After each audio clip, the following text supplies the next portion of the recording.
बिस्मिल्लाहिर्रहमानिर्रहीम। अस्सलाम वालेकुम नाज़रीन, मैं हूँ साकिब राठौर और आप देख रहे हैं करंट एनएन।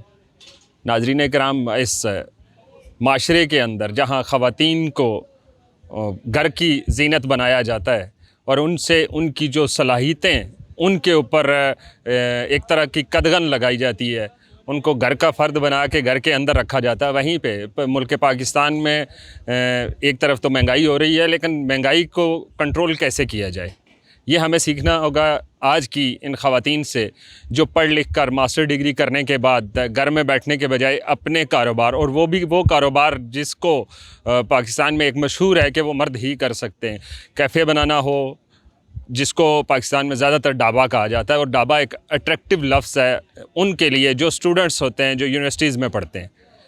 हमारे साथ एक ऐसी पाकिस्तान की बाहिम्मत लड़की बैठी है जिसने कायद-ए-आज़म यूनिवर्सिटी के बिल्कुल सामने यहाँ एक कैफ़े बनाया है। ये एक कैफ़े ये कहती हैं, लेकिन मुझे ढाबे में ज़्यादा अट्रैक्शन नज़र आती है। ये एक ढाबा बनाया है और मास्टर डिग्री हासिल की, बहुत सारी एनजीओज़ में जॉब की, प्रोजेक्ट्स पे काम किया, लेकिन आखिर इसका ख़्याल क्यों आया, ये इतनी ठंड में क्यों इन्होंने ये ढाबा बनाया, ये आज की स्टोरी इन्हीं की ज़बानी सुनते हैं।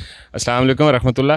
ये बताइएगा कि ये क्या मास्टर डिग्री करने के बाद क्या ख्याल आया कि जी ये कैफ़े बनाते हैं? अपना करना था लाइफ में, बस शुरू से ही मेरा ये प्लान था कि अपना ही काम करना है, जो भी होगा अपना करना है, किसी के मातहत जॉब नहीं करनी मुझे। और नौकरी बोला जाता है, और नौकरी का वर्ड ना मेरे माइंड में ये चीज़ बैठी हुई थी कि नौकरी नौकर से निकला हुआ है ना, तो हम इतना पढ़ने के बाद नौकर क्यों बन जाए किसी का। अपने आगे नौकर रखें। हाँ, अपने आगे नौकर रखे। ये बताएं कि ये जब अपने एक ख्याल आया कि जी ये बनाना है मैंने कैफ़े, तो घर वालों ने कितना सपोर्ट? सख्त मुखालफत शुरू में, तो फिर बस मुझे उनकी इजाज़त चाहिए थी और अब्बू की परमिशन ली और इनिशिएटिव ले लिया। अभी वो बिल्कुल सपोर्ट कर रहे हैं? अभी बस अब्बू कह रहे हैं कि देख रहे हैं कि मैं कब थकूंगी और कब छोड़ूंगी। तो आपका इरादा क्या थकने का? थकने का अभी तक तो नहीं थकी। हैट्रिक रूटीन है, सुबह 8 बजे आती हूँ, रात 10 बजे यहाँ से क्लोज़ करती हूँ। तो और इतनी ठंड में आपने देखा है ऊपर हमारा वो भी नहीं है, शेड भी नहीं है ना, तो लेकिन कर रही हूँ, अभी तक नहीं थकी, तो अल्लाह का एहसान रहा तो आगे भी नहीं थकूँगी। ये बताइएगा कि तालीम कहाँ कहाँ से हासिल की है, कौन सी यूनिवर्सिटी थी? मैंने अल्लामा इकबाल ओपन यूनिवर्सिटी से बीए किया। बीए कंप्लीट करने के बाद मैं जॉब के लिए चली गई। मैंने जुबली में जॉब की 4 साल, और साथ साथ मैंने अपना एमएससी कंप्लीट किया इन सोशल साइंसेस, अल्लामा इकबाल से ही किया मैंने। और उसके बाद मैं रियल एस्टेट मार्केटिंग में चली गई, वहाँ मैंने जॉब की। तो बस इसी तरह वहाँ से जो मैंने पैसे कमाए तो मैंने यहाँ पे अपना सेटअप शुरू कर लिया। यहाँ पे आपको हर्डल्स क्या क्या आई इस वक्त तक जो आपने ये सेटअप लगाया है? काफ़ी ज़्यादा हर्डल्स आती हैं। यहाँ पे जो आसपास के लोग हैं वो एक तो मेरे क्लाइंटेज ख़राब कर रहे होते हैं, दूसरा मेरे स्टाफ को ख़राब कर रहे होते हैं। और अभी न्यूज़ वाले अक्सर आ रहे होते हैं ना, तो वो जेलसी इनको अलग से होती है क्योंकि क्या कौन सा ख़ास काम कर रही है जो इसके पास ये न्यूज़ वाले आ रहे हैं। ये मतलब ये प्रोफेशनल जल प्रोफेशनल जेलसी, लाइक समझते ना, टिचकरियाँ वो करते हैं। ये जितना भी आपने यहाँ पे ये सेटअप लगाया, इसके ऊपर जितने अखराजात हैं वो किसी से आपने बोरो किया है या अपनी खुद की कमाई से? नहीं, मेरी सब खुद की कमाई से है, खुद की कमाई से। मैंने जो जॉब की है ना, जॉब करके एक रुपया जोड़ा है। और ऐसा नहीं है कि सिर्फ जोड़ती रही हूँ, मैंने बहुत ज़्यादा वो घूमना फिरना, ये शॉपिंग वगैरह, उन चीज़ों में मैंने बहुत सारे पैसे खर्च भी करती रही हूँ। लेकिन यह है कि साथ साथ मैं सेविंग भी रखी है मैंने। नहीं, कमेटी मैं शुरू से ही कमेटी के हक़ में नहीं हूँ, तो अपने पास जो सेविंग करके, तो किसी से बोरो नहीं किया। हाँ, एक फ्रेंड थी, उससे थोड़े सारे पैसे बोरो किए थे जो मैं अभी तक उसको रिटर्न भी कर चुकी हूँ। तो बस ये सब। अभी कितना टाइम हो गया इसको हंगर बाइट्स? महीने से ज़्यादा ही हो गए हैं। हंगर बाइट ही क्यों? हंगर बाइट बस भूख लगी हो ना तो यहाँ आ जाओ, क्योंकि हमारे पास प्रॉपर मील मिलता है।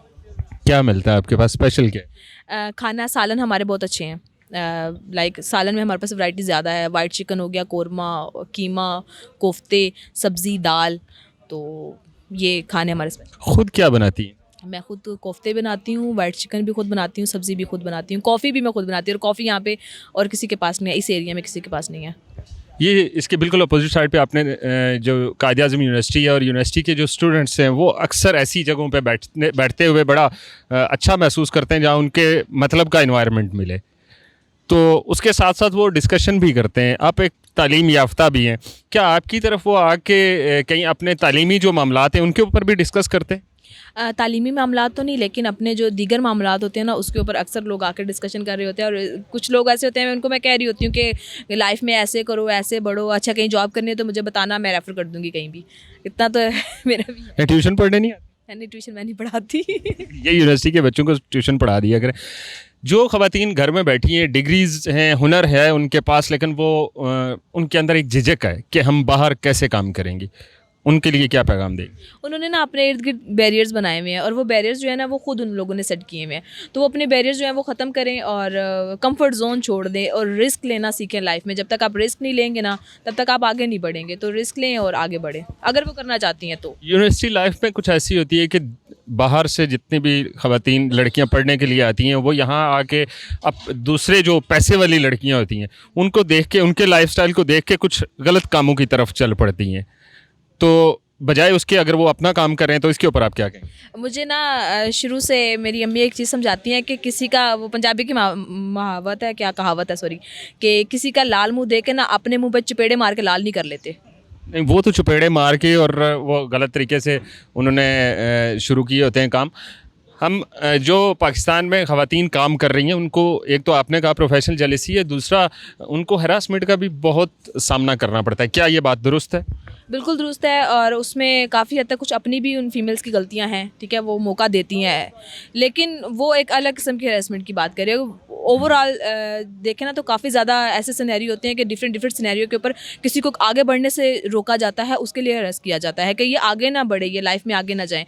और दूसरा जो पहला पॉइंट किया था ना आपने कि वो अमीर लड़कियाँ देख के वो खुद को, देखें मैं इस चीज़ में पहले दिन से बहुत क्लियर हूँ। मेरे पास जो है वो है, जो मेरा है ना मैं उसके ऊपर प्राउड करती हूँ, ठीक है।